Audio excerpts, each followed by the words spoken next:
the zone to be. From a yin to my yang to my yang to Z. Put a grin on my chin when you come to me. Cause I'll win, I'm a one of a kind, and I'll bring death to the place you're about to be. Another river of blood running under my feet. Forged in the fire lit long ago. Stand next to me, you'll never stand alone. I'm last to leave, but the first to go. Lord, make me dead before you make me whole. I feed on the fear of the devil inside of the enemy faces in my sight. Aim with a hand, shoot with a mind, kill with a heart like Arctic ice. I am a soldier and I'm marching on. I am a soldier and I'm marching on. I am a warrior, this is my song. I am a warrior and this is my song. I bask in the glow of the rising war.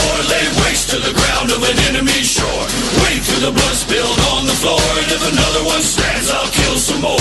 Bullet in the breach and a fire in me. Like a cigarette thrown to gasoline. If death don't bring you fear, I swear you'll fear these marching feet. Come to the nightmare, come to me. Deep down in the dark where the devil be. In the mall where the jaws and the razor teeth. Where the brimstone burns and the angel weeps. Crawl to the gods ever cross your path. And my silhouette hangs like a body bag. Hope is a moment now long past. The shadow of death is the one I cast. I am a soldier and I'm marching on. I am a warrior and this is my song. My eyes are steel and my gaze is long. I am a warrior and this is my song. We're not just going to shoot the bastard. We're going to cut out their living guts and use them to grease the treads of our tanks. We're going to murder those lousy bastards by the bushel. Now I live lean and I mean to inflict the grief. And the least of me is still out of your reach. The killing machine's gonna do the deed until the river runs dry and my last breath leaves. Chin in the air with a head held high. I'll stand in the path of the enemy line. Feel no fear, know my pride. For God and country I'll end your life. I am a soldier and I'm marching on. I am a warrior and this is my song. My eyes are steel and my gaze is long. I am a warrior and this is my song. And welcome to Cold War Radio, ladies and gentlemen, live on our home base, WAAR. We are America Radio, your number one source for streaming political and government talk anywhere. I'm Hutch Bailey Jr., deep down in the bunker in my Smith & Wesson studio, and from the Commonwealth of Virginia, the Shenandoah Valley. Let's welcome Jack to the program. It's Tuesday night. Hey, Hutch. Tuesday, and it's 7 p.m. And look at the chat room. You guys are fantastic. If you could do us a favor, share it as much as possible. I know there's some listeners out there that, you know, the time change has slipped, but it's nice. It's nice at this time of the night. I think so too. And apparently last night people did too. We had missed a couple people, but not that many. A lot of people listened. It wasn't I thought the drop was going to be more dramatic, and it really wasn't. So that's a good thing. Please follow me on Spreaker, ladies and gentlemen. Like the Facebook page, facebook.com/Cold War Radio, 2 A's in war. You can catch the show on Blueberry, replays on YouTube, the 405 Media, iHeartRadio. You can catch the Cold War Radio app and listen live and to the previous episodes, and you can engage in the chat room with the free Cold War Radio app in your app store. The email is hutch@steelcityresistance.com. The Cold War Radio Patron hotline, 412-567-1460. Thank your fellow patrons for providing that. Chat room is up on Spreaker. Go to steelcityresistance.com. Catch the show notes links, the links to the Spreaker chat room. You can also become a Cold War Radio patron on the right-hand margin of the website. You can send mail to Hutch Bailey Jr., P.O. Box 96022, Pittsburgh, Pennsylvania, 15226. Okay, all that out of the way. Now, Jack, I'll tell you, we talk about... We have to talk about these subjects. I mean, it's and there's a reason for this too, and you'll see that at the end of the show. But let's talk about Harvey Weinstein, a real pig of a man, and apparently a real oaf and a bully in his profession. You listen to all this stuff about what he does with models and in hotel lobbies and hotel dining rooms and bar rooms and in his hotel suites with these young women. And that's one thing talking about it. But when you listen to it, it takes it to a whole different level. Yeah, I mean, it's amazing. I'm glad to see this come out, but, if you take a step back and look at this and look at the people he's been associated with, not just in Hollywood, in politics. This man has been entrenched in Democratic politics since the early 90s and has been supporting the Clintons since the mid-90s. So let that sink in before you play this little clip. And I know a lot of you follow the Wayne Dupree show. Last night we talked about this, and these people are just demented. They're not demented. They're nasty. They're disgusting. They get into the gutter. They get to a point where they've got so much money and power that normal things that make us happy are not enough for them anymore. They're so disgusting. Let's listen to Harvey Weinstein and a little. This is a Venezuelan and Italian model, and apparently they wired her up. The police did, but it wasn't enough. Of course, it wasn't enough to indict the guy or get a felony charge. But you notice now you see some of them are starting. Some of the rats are starting to jump off the ship. There's a lot of them that aren't. Pay attention to the ones that aren't, because they all know. Every single last one of them knows. If you see them on television, they know. That's the way these people are. Let's listen to Weinstein. Producer, clip 1, please. I'm telling you right now. What do we have to do here? Nothing. I'm going to take a shower. You sit there and have a drink. Water. I don't drink. Can I stay on the bar? No, you must come here now. No. Please. No, I don't want to. I'm not doing anything with you. Now you're embarrassing me. I'm sorry. I No, cannot. come in here. No, yesterday was a kind of aggressive for me. I need to know a person to I be won't touched. do a thing. I don't. Everything, please. I swear I won't. Just sit with me. Don't embarrass me in the hotel. I'm here all the time. I Sit know, with me. but I I don't promise. want to. Please sit there. Please. 1 minute. No, I I ask can't. you. Go to the bathroom. Please, I don't want to do something I don't want Go to. to the bathroom. Come here. Listen to me. I want to go downstairs. I'm not going to do anything. You'll never see me again after this. Okay? That's it. If you embarrass me in this hotel, I'm not stay. embarrassing you. It's just that I don't feel comfortable. I mean, don't have a fight with me in the It's hall. not nice. Please, I'm not going to do anything. I swear, my children. Please come in. On everything. I'm a famous guy. I'm feeling very uncomfortable right Please now. come in now. And 1 minute. And if you want to leave, when the guy comes with my Why jacket, you can go. yesterday you touched my wrist? Oh, please, I'm sorry. Just come on. I'm used to that. Come on. Are you used to that? Yes, come in. Because No, but I'm not used to I that. won't do it again. Come on. Sit here. Sit here for a minute, please. No, I don't want If to. you do this now, you will embarrass me. But no. Fine. Never call me again. Okay? I'm sorry. I promise you I won't do anything. I know, but yesterday was too The much guy is for me. coming. I will never do another thing to you. 5 minutes. Don't ruin your friendship with me for 5 minutes. I know, but it's kind of like, it's too much for me. I can't. Please, you're making a big scene here. No, Please. but I want to leave. Okay, goodbye. Thank you. What a big fat pig this guy is. Harvey, you can't be touching little girls' breasts. I mean, Can you believe the nerve of the guy? yeah, he probably And when stinks too. He's probably a big fat sweaty nasty. Oh, the poor girls.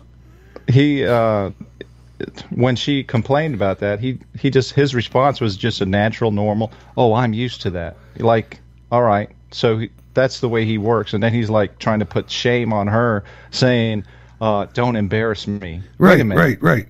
What are you talking about? You're going to Now, lose your remember friendship that- over 1 minute? Yeah, and what's funny, with all this exploding out, now you have all of these stars that didn't say a word. Hillary Clinton, Barack Obama hasn't said a word yet. I think Hillary came out with a statement today, but it's, It it's probably, weak. yeah, it's probably weak, right? Yeah, it's very weak, considering she's known him since the 90s. And I started thinking about this, and I'm looking at Hollywood. They're like imploding right now. Will they ever get cleaned up? I doubt it, because it's been a cesspool since it started in the silent films. It'll probably continue that way. It's just right now it's exploding. It makes sense now when you saw Meryl Streep out there begging that we allow Roman Polanski back in the United States, like he didn't do anything wrong. She's associated with Weinstein too. Sure, he called him a god. Yeah, I mean, these people are. You look at it and you look at the caliber. And I hate to do this because it's going to make me seem like I'm blaming the victim, and I'm not. But you look at the caliber of actresses. No wonder we have these big stables of dumb girls. Because who else does this? I mean, somebody smart's going to turn around and walk the other way. But these people, their sole purpose in life, all they want to do is be famous. And some of them will do anything to get there.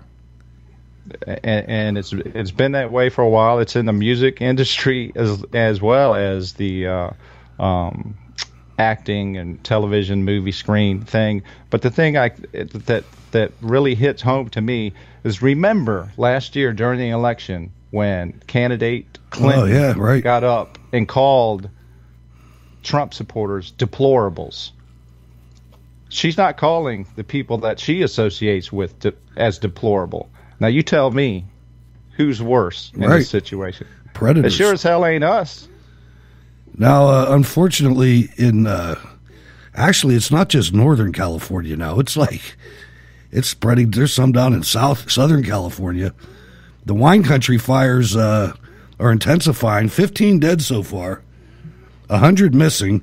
And I was listening to a report, and initially the report said 1,500 buildings lost. Within my drive, that went up to over 2,000. And that was a few hours ago, so I don't know what's going on now. But 100 missing. California needs our prayers, ladies and gentlemen. That's just all there is to say. They do. I shake my head. It's every year in California with these wildfires. And this is supposed to be the most environmentally friendly state with all the restrictions and all that. We had the fires every year. You had, the drought, and then you had the complete fill up of the Oroville Dam. I mean, water that they have been missing for years. And what happens? The dam's basically, it wasn't up to snuff, and it was almost going to collapse. Then you had the natural gas leak that they just leak up for months, and then they, covered up a bad safety valve deal in it. So, I mean, and now they're begging the federal government to come help them out when they just declared themselves a sanctuary city and are basically throwing a finger to the federal government. I don't get it. And let me explain a little bit about what's happening in California, because I have a firefighting background, believe it or not. But a lot of these fires are caused by us, by going out and putting them out, because they've expanded into so many areas that are not, they're not urban or suburban areas. They're out in the wild. And I mean, they've developed some of these areas, but the country is set up to burn every year. There's fuel on the ground. There's brush on the ground. And every year, God designed it that we were going to have lightning and we were going to have wind. And it was going to light this stuff and it was going to burn off, and that would be it. But we keep coming in and putting it out. So now the brush has gotten so thick, it's called ladder fuel. It gets up to the first branches of the trees. And when that happens, when that catches, then the trees catch. Normally the trees won't catch. In other words, in North Carolina, they set fires to burn this brush off. Yeah, controlled burns. Yeah. But in California, they don't do that. So every year, thousands of people from all over the country head to California and put the fires out, and the next year, the fires are worse. And God bless them.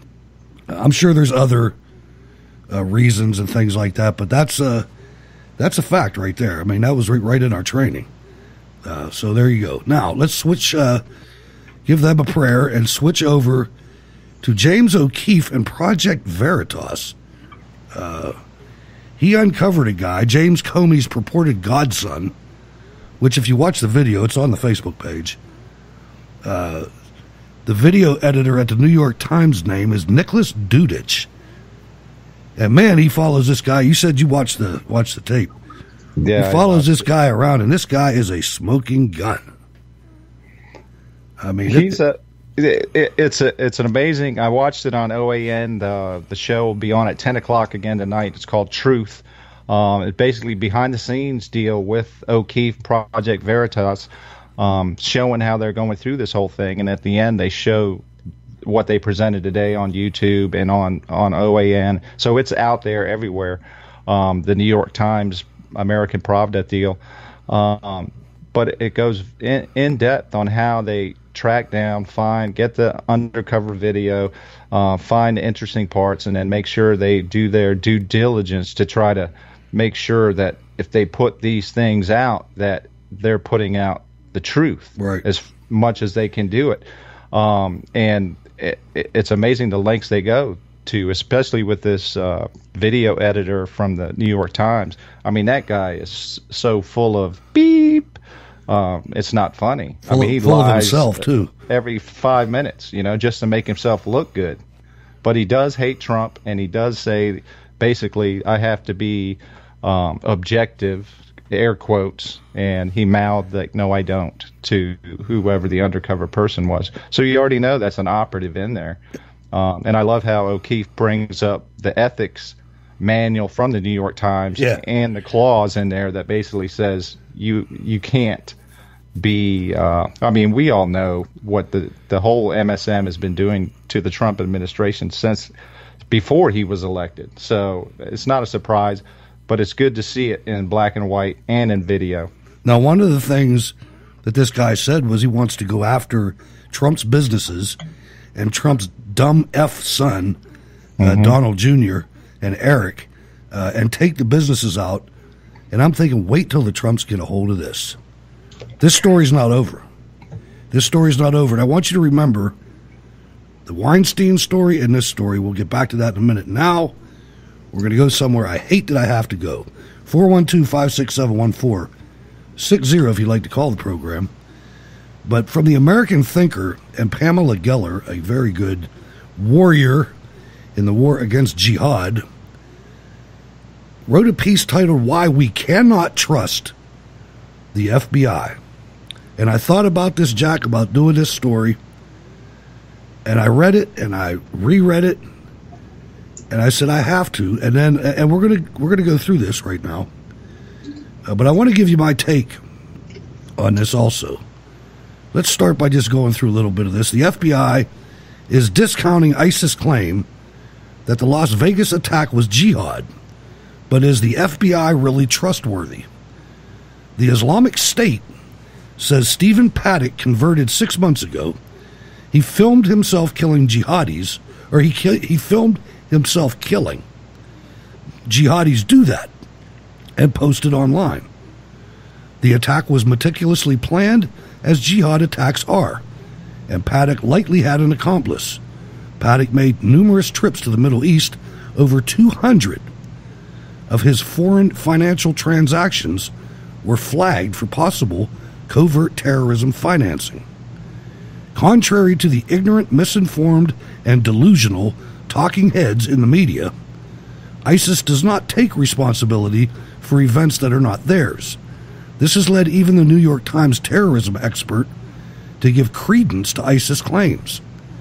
The Philippines attack, this gets deep, ladies and gentlemen, and it's, when you put it all together the way she has, it's stunning. The Philippines attack at Resorts World Casino was theirs, and there again, ISIS' initial claims of responsibility were dismissed. The Los Angeles Times reported Saturday that the FBI investigated the Orlando mass shooter for 10 months and found nothing. The Orlando jihadi who opened fire on gay nightclub revelers at the Pulse nightclub called 911 during the attack and pledged his allegiance to the Islamic State. The The FBI investigated the Orlando mass shooter for 10 months and found nothing.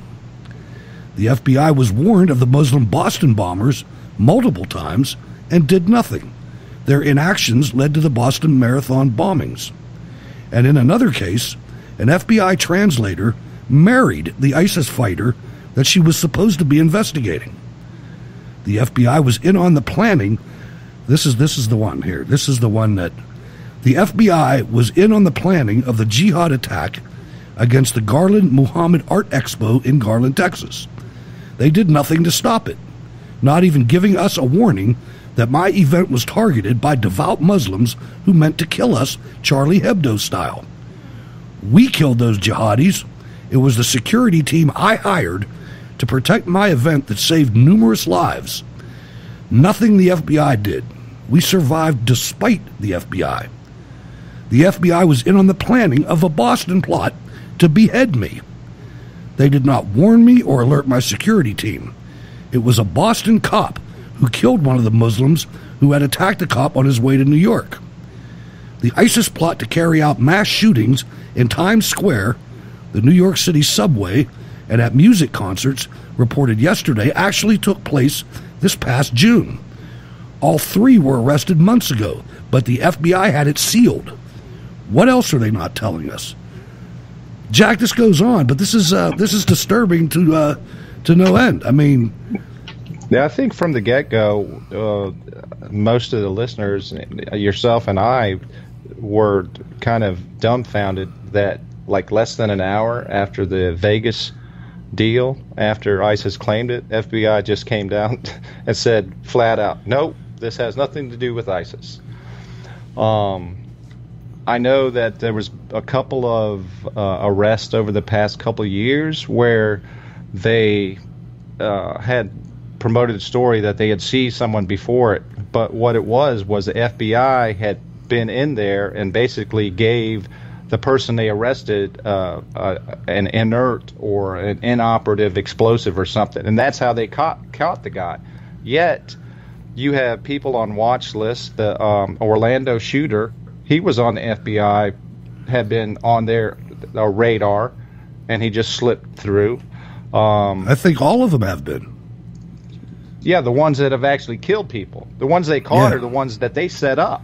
Exactly. So to get themselves some press, which also makes sense. Why would the FBI release that they caught those three guys in June, 4 days after the Vegas thing? Yeah. You know? Oh, I know. Is that like kind of trying to sway the viewers or the people to saying, okay, the FBI is still on the ball?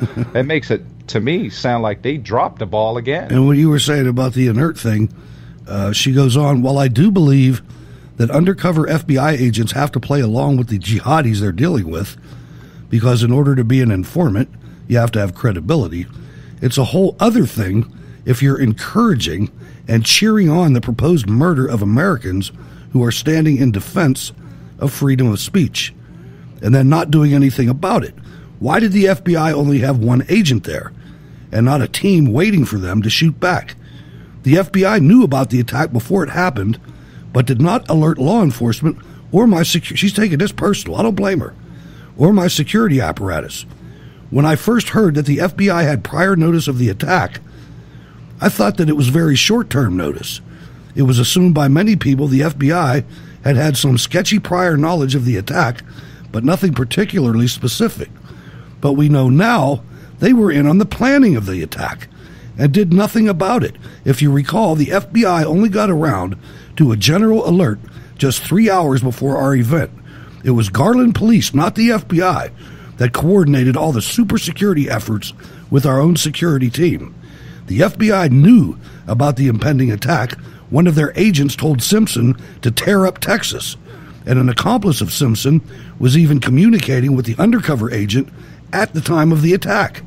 The Daily Beast reported that this accomplice asked the undercover officer about the Draw Muhammad event's security, size, and police presence during the event, according to an affidavit filed in court. The affidavit does not specify what the undercover responded to questions about the size and security. Why not? Why weren't the agent's answers released? They knew about the attack, yet they did not have a team there in case the jihadis started shooting. Now, and you can, well, that's just about it. But, you know, when I started thinking about this, Jack, I'm thinking, all right, why? Why is all this happening? And I had an epiphany, and I don't know if I'm going nuts or I studied too much organized crime or what. But where's Obama from in his heart? Chicago, right? That's where he's from in his heart. That's where he got his start.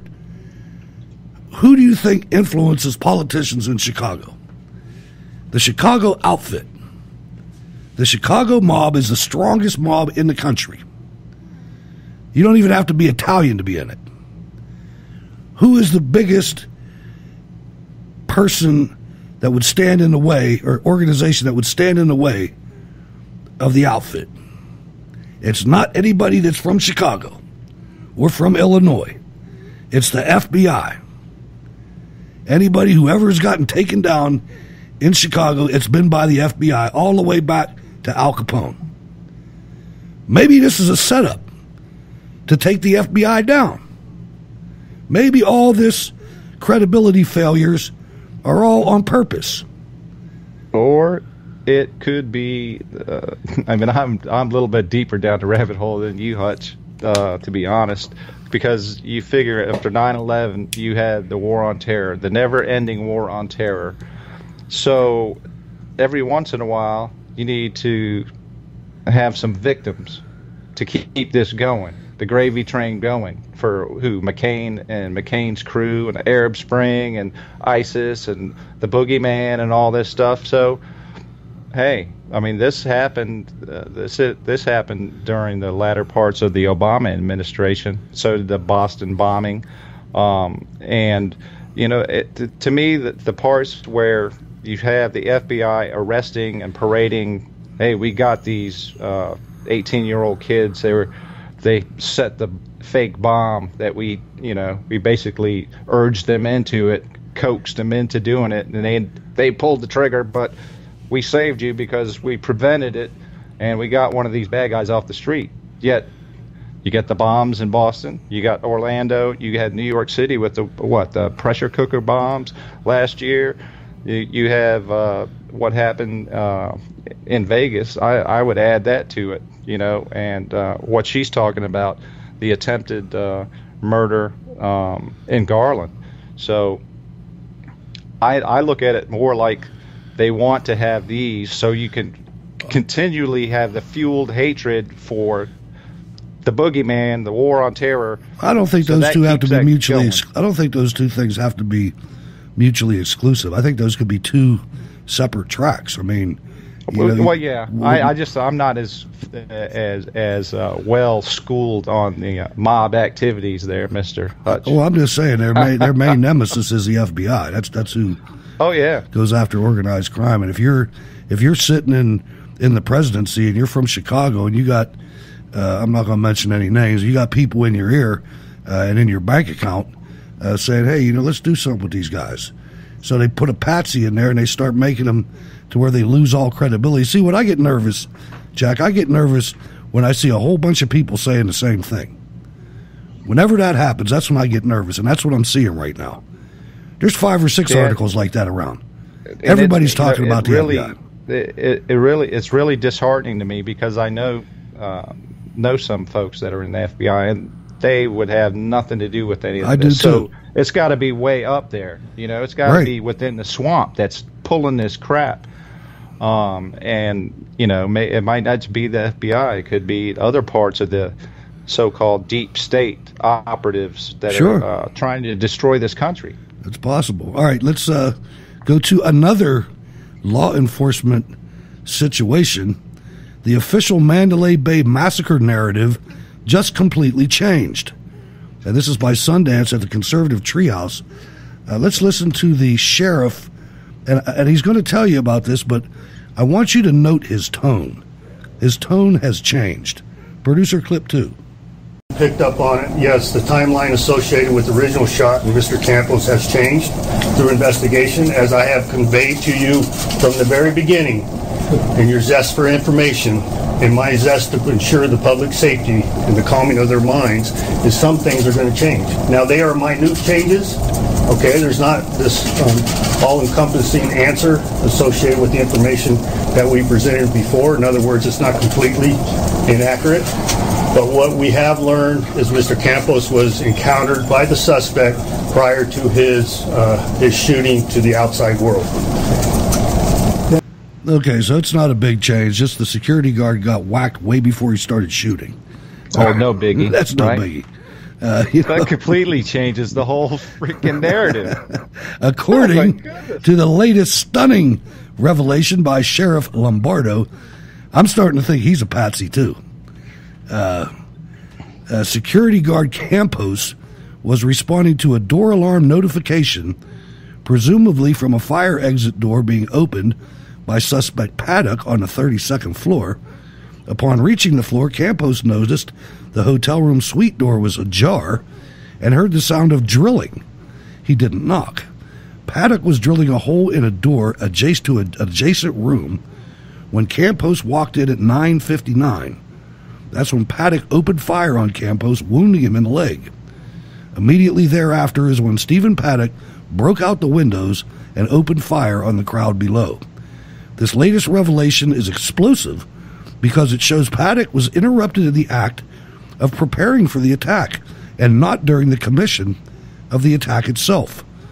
This explains a great deal about the event and why so many advanced preparations appeared not to have been utilized. Unused ammunition, body armor, weapons, etc. The latest crucial bit of information is also explosive in that it may indicate there were other participants that might have been present later if the attack plan had proceeded without being interrupted by the security guard. In other words, the need for 23 firearms.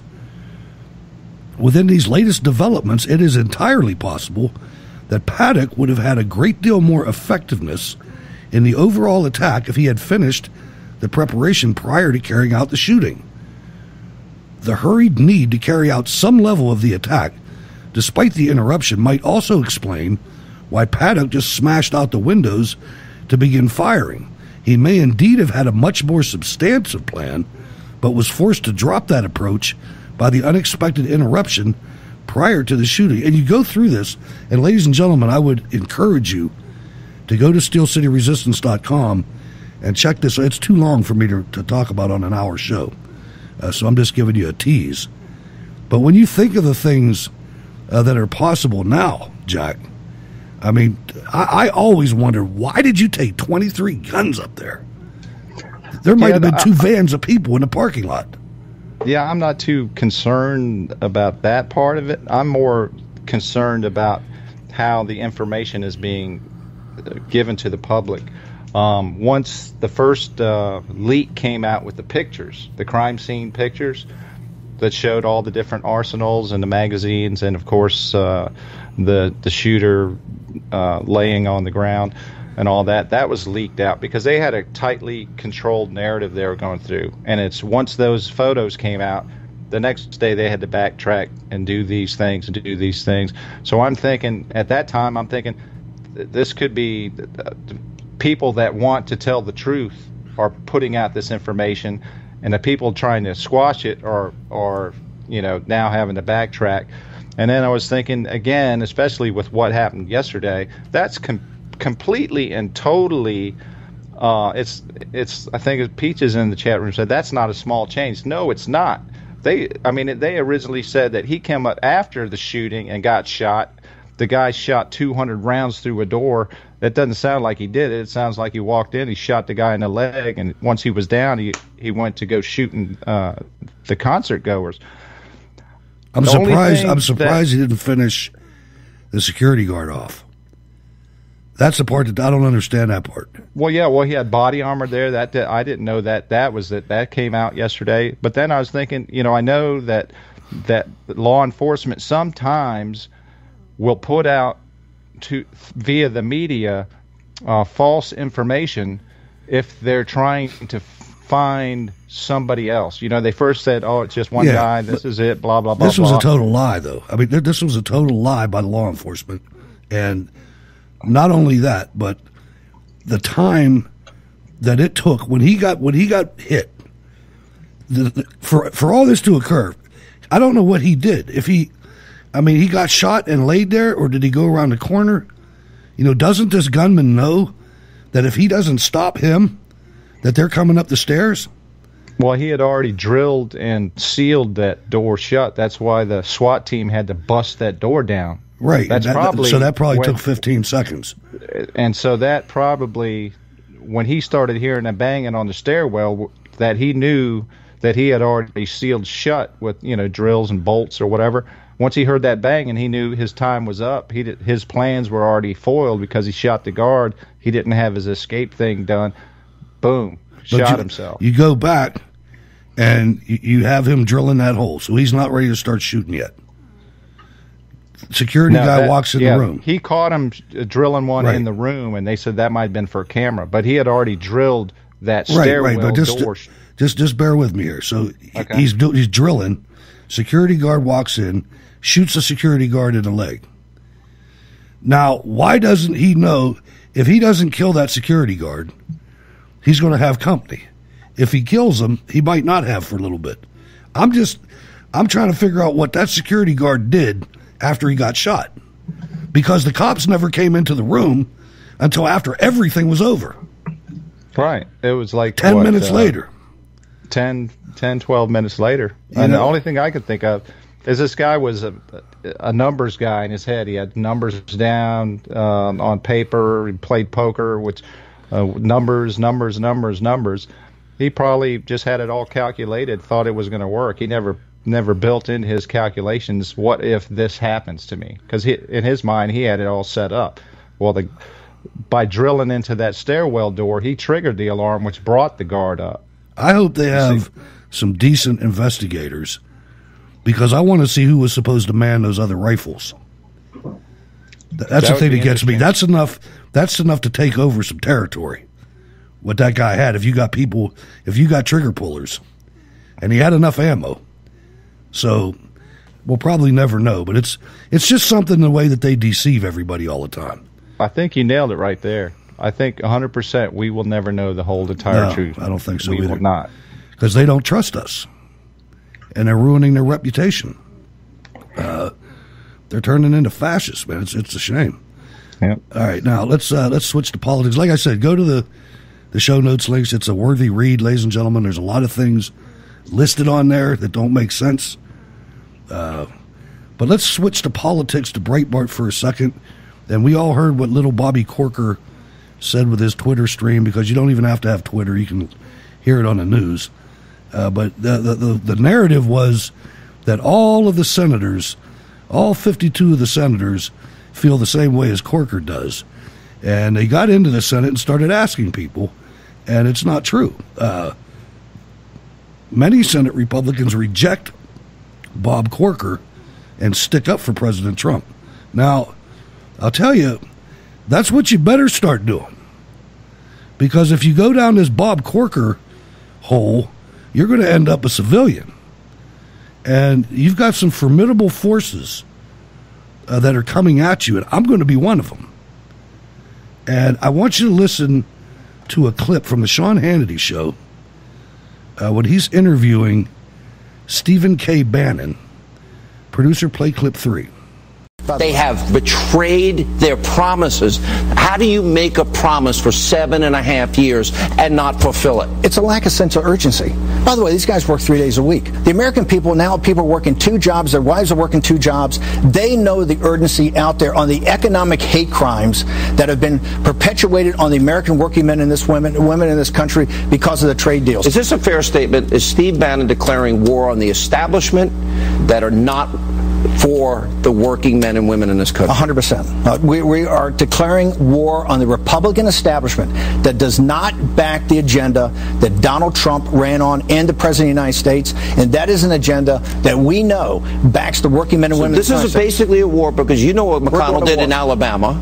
And you know there are people out there. Look, I've had donors. Karl Rove is going to put in all their money. Karl Rove, Stephen Law, these guys should get the joke. Their donors are coming to us because they're tired of having their money burned up by trying to destroy people like Judge Moore. It's a new game in town. We're going to cut off the oxygen to Mitch McConnell. Mitch McConnell's biggest asset is the money. We're going to make it the biggest liability. And we're going after these guys tooth and nail. Does that mean that people that voted in 2010 and 2014 and 2016, now they have to wait to a victory in 2018? That's a long time for the American people to wait. To take your country back, it's not going to happen in just any one election. This is something you're going to have to grind out day in and day out for the next 5, 10, 15, 20 years. It took us a long time to get here. There's no magic wand we can wave and drain the swamp. There's no magic wand we can wave and blow up this establishment. I hate to tell people you're going to have to work, but you know what? The grit, determination, and courage of the American working men and women, we're going to win. I'm glad you're not going after Cruz. I've already endorsed him. And I'll tell you why. Ted Cruz is a good man. Ted Cruz is one of the few that he stood there and said, we have the constitutional authority to not fund Obamacare. And his own party betrayed him. They're good men. I got to tell you. We are even safer comments like Barrasso and Deb Fisher. They have to understand something. Just voting is not good enough. You have to have a sense of urgency. Nobody's safe. We're coming after all of them, and we're going to win. Street fighter Steve Bannon. Good to see you. So that's a refreshing breath of fresh air, Jack. To hear that, I've been feeling like that for a long time, and I haven't really seen anybody in Congress, really articulate it that well. I mean, you had Cruz and you had Rand Paul, but to me, at this point in time, when it comes to these tax reforms, and I see Rand Paul consistently saying he's not going to vote for it. I mean, he's no better than Susan Collins. This guy, I mean, I don't want to make this about Rand Paul, but we need to start smacking these guys around. We do, but I applaud Steve Bannon. He echoed when he's right on point. Yeah, I agree. When he's talking about this wasn't going to be drain the swamp in 1 year. You know, we've been talking about this whole year with Trump. It's going to take years. It takes time. Our next mission is 2018. And who's leading the charge? Steve Bannon. That's right. I mean, it couldn't get any better than this. And it's funny that article of the ones separating themselves from Corkers, feud with Trump.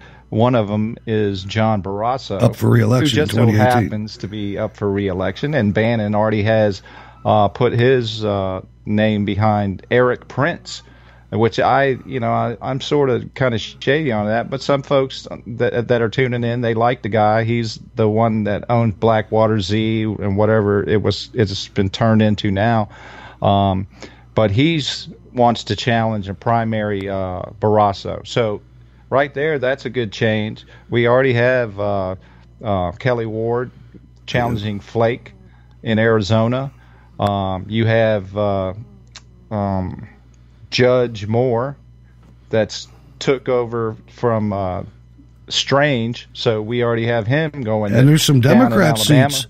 There's some Democrat seats that are up for potential flipping. Yeah, I and think there's Republicans stepping up for those. Yeah, I think Pocahontas has a challenger, and he says he's a real Indian. Shiva for Senate. Awesome. Shiva for Senate. That's awesome. Yes. There's a Republican that now this isn't going to be. It's not the same, but there's a Republican up for the mayor of Erie, Pennsylvania. That's been blue for a long time, 50 years. So it's creeping into the whole persona of the country. I mean, this is something that, when you look at, for those of you who have 401ks or retirement plans that you can monitor, you're clearly seeing what the Trump presidency is all about. But here's the thing. The Democrats are not stopping Trump. The media is not stopping Trump. The Republican Senate is stopping Trump. The Senate, yes. The U.S. Senate, the Republican Party in the U.S. Senate is stopping tax reforms. They're stopping Obamacare reform or replacement. Now, these bills that go up there, they're not the most perfect bills. And surely they're not the end. But these guys do not want to win. They do not. They would rather have the Democrats in power as long as they have their job. And that's despicable. And that's where we are right now. If we don't get out there and put some energy behind these primaries, it's our own fault. Right, that's our mission next year, and the establishment GOP is in blind denial. They're as bad as Hillary Clinton and blaming everybody else except for herself for her loss. The GOP still thinks they're ruling the show. They do. And they're not. Think They're not ruling the show anymore. Think of Thurston Howell. Thurston Howell is the Republican establishment. That's who's up there. They're insulated from everyday life. But you've got people like us that are Republicans. Some of us brand new Republicans. Not me, but I mean, some of us have turned just in this election cycle. The Democrats left the party. Republicans left the party. Independents rose up, and the silent majority spoke. Well, the Republican Party grew too. It grew here a lot. Well, in some states you have to be a registered party. In Virginia, I can be an independent and vote either way I want. So I've been fortunate here. I've been independent my whole voting life. I wish I could, but I think we could. I think we could take this party back. I mean, I don't think there's any question, especially when you have the dynamic like we have now that money doesn't matter. That's all. That's all Mitch McConnell has. Saying that a lot of the donors to the GOP are switching, basically talking to him and saying, "Hey, we want our money where it's going to be spent wisely." Now, just hopefully he's a good steward and doesn't let it get corrupted the way the GOP did. Right. That's the only problem with that. But the money didn't matter. I mean, Moore got outspent 10-1. Yeah, and Ossoff. So did Trump. Spend like the same ratio when the Democrats all Hollywood. There's Hollywood again. Spent all that money on Ossoff. Hell, Donald Trump and Clinton. That was a ripoff. All right, now, ladies and gentlemen, what I want you to take away from this show tonight. You heard the story. You heard the despicable nastiness of the tape from Harvey Weinstein. Which when did it come out, Jack? 2005 or something? The squashed story. Yeah. It's 2004, 2005. So this is something that the New York Times has held. Wire, right? Yeah. Yeah. But it wasn't enough for a felony, so they dropped it or something. But that story came out this week, last week, whatever. The reason it came out was because of O'Keefe's story coming out. O'Keefe's story has the potential to cripple the New York Times. Cripple it. So what I want you to do is look into that a little bit more. Forget about the shiny object, which is Weinstein. You can tell it's a shiny object because it's on every channel, every network. At least it's starting to be, because they're starting to get it. Veritas is on none of them, maybe Fox. But it won't get that much play on Fox either. It will on Hannity, but that's it. I want you to spread that story. Because it appears, and this is by the Daily Caller and Christina Lelia, it appears the New York Times released a Harvey Weinstein story in order to bury the O'Keefe bombshell report exposing the failing paper. In a video announcement released on September 18th, Project Veritas founder and guerrilla journalist James O'Keefe warned his organization was currently operating one of the biggest ever investigations into the mainstream media's holy grail, promising media people will likely lose their jobs over the imminent expose. Now, this is something the guy's going to lose his job. Dudrich is done. He might not know it yet, but he's done. But I want you to watch for the reaction of the Trump family. Because this guy got personal, man. I mean, yeah, he laid it out. It was a targeted vendetta. He's basically, laid on a personal out level, everything to destroy the business, to include criminal acts, hacking their businesses. The guy claimed to be with Antifa. Yep. This is something that He said that he was James Comey's godson, and this reporter went to the guy's dad. And the guy's dad was like, I don't know why he said that. I don't even know James Comey. Because the story was that his mom and dad were real close with Mr. and Mrs. Comey. And you know how that works. They make the guy the godfather. But that's the story. That's the important story. Who cares about that big fat pig? It doesn't matter. Yeah. But the New York Times affects your life every day. And what I mean when I say that, it's not as prevalent as it used to be. But the New York Times, everybody used to wait. Now, this is before the internet. But everybody used to wait until the New York Times came out in the morning. I'm talking about every other city's newspaper, the news media, radio and television. And everybody would read the New York Times, and that was the news of the day. They set the agenda at the New York Times. They still do, to some extent. They still think America is stupid. And, maybe to a certain extent some of them are, because you have these people running around wearing masks, destroying things under the Antifa anti-fascism when they're acting like fascists. But that, to me, this is the second. The New York Times, or the New York Times release of Harvey Weinstein, and the FBI releasing the details of the arrest from June to kind of swell down the Las Vegas shooting thing. So that's twice in a week that you've been fed news to basically cover up or depress down other news that might be more important. So we got to be aware of that, Nope, you're absolutely right. And the part you said about them thinking we're stupid, that is oh so true. Not just the media, because you have to remember, it's all one machine. The media and the Democrat Party and the Republican establishment, it's all one machine. And it's turning out that now that's going to include the sports world too. Which is something else. It's just, it's not good. It's they're gonna hurt their business. It's like everything the left touch turns to crap. Yeah, they don't anything that's fun. There's no way you're not allowed to have fun because the left's going to wreck that. It's just hopefully more and more people are recognizing it. Are they still doing the Russia thing? I mean, because no, that kind of died. Like cry wolf syndrome times 10. No, I'll tell you, the Judicial Watch is. Oh boy, this is going to be tough. All right, hold on. Judicial Watch is looking at the expenses of the counselor, so that would be good. Let's welcome Mississippi Jim. We don't have too much time, but what's on your mind, sir? Yeah, I know, Hutch. I'm sorry. I got caught up in your time. It started 6 here in Mississippi. So anyway, you don't have time tonight, but hopefully, let's see, you're back on Thursday, and then you go to Wayne's tonight too.